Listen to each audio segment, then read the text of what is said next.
मुंबईसह ठाण्यात पावसाचा जोर कायम. अंधेरी विरा देसाई रोड सोबतच सायन प्रतीक्षा नगर परिसरात मोठ्या प्रमाणात पाणी साचलं. अंधेरी सबवे वाहतुकीसाठी बंद, तर ठाण्यातील बाजारपेठही पाण्याखाली.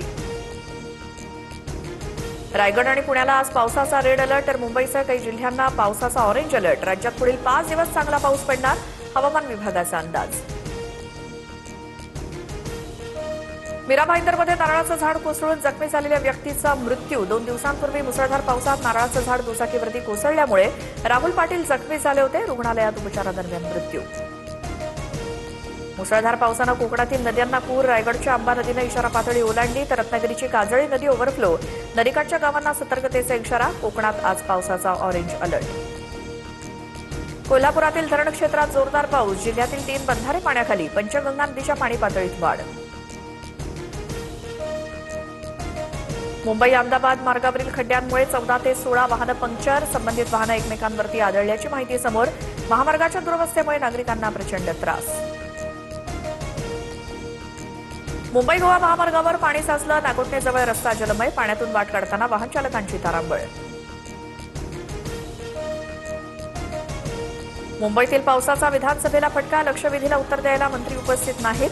मंत्र्यांच्या गैरहजेरीवरती विरोधक आक्रमक. कामकाज पुन्हा सुरू.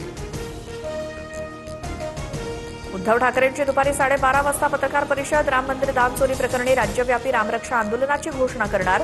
रविवारी दादरच्या हनुमान मंदिरात ठाकरेंच्या उपस्थितीत महाआरती. उद्धव ठाकरे आचार विचार गेल्यावर जागे होतात. योग्य वेळी गोष्टी केल्या नाहीत. भाजपचे नेते प्रवीण दरेकरांची टीका.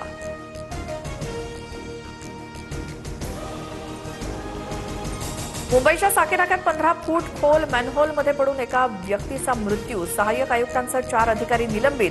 कंत्राटदारावरही गुन्हा दाखल, तर पीडित कुटुंबाला 10 लाखांची मदत. एफडीए आयुक्त तुकाराम मुंढेंच्या विभागानं केलेल्या कारवाईवरती हायकोर्टाकडनं प्रश्नचिन्ह. नोटीस न बजावता थेट कारवाई कशी केली? मागील 70 वर्षात किती वेळा तपासणी केली? अहवाल सादर करा, कोर्टाचे निर्देश. आज पुन्हा याचिकेवर सुनावणी होणार. नागपूर मनपा बसची स्कूल बसला धडक. 3 ते 4 विद्यार्थी अपघातात जखमी झाल्याची माहिती. पंचशील चौकातली घटना. वारीच्या उंबरठ्यावर इंद्रायणी नदीत रसायनयुक्त सांडपाण्याचा मारा. इंद्रायणी पुन्हा फेसाळली. वारकऱ्यांच्या आरोग्याला गंभीर धोका. सिंधुदुर्गात प्रस्तावित अणुऊर्जा प्रकल्पाविरोधात जलसमाधी आंदोलन. आंबा काजू नुकसान भरपाईबाबत देखील आंदोलन होणार.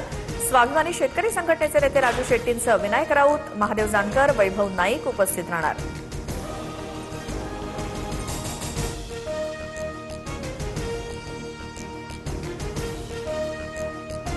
केतन अग्रवाल हत्या प्रकरणात आरोपी सिया आणि चेतनची पोलीस कोठडी आज संपणार. दोघांना दुपारी न्यायालयात हजर केलं जाणार, तर चौकशी दरम्यान जबाबात विसंगती आढळल्यामुळे लाई डिटेक्टर टेस्टही होणार. सूत्रांची माहिती.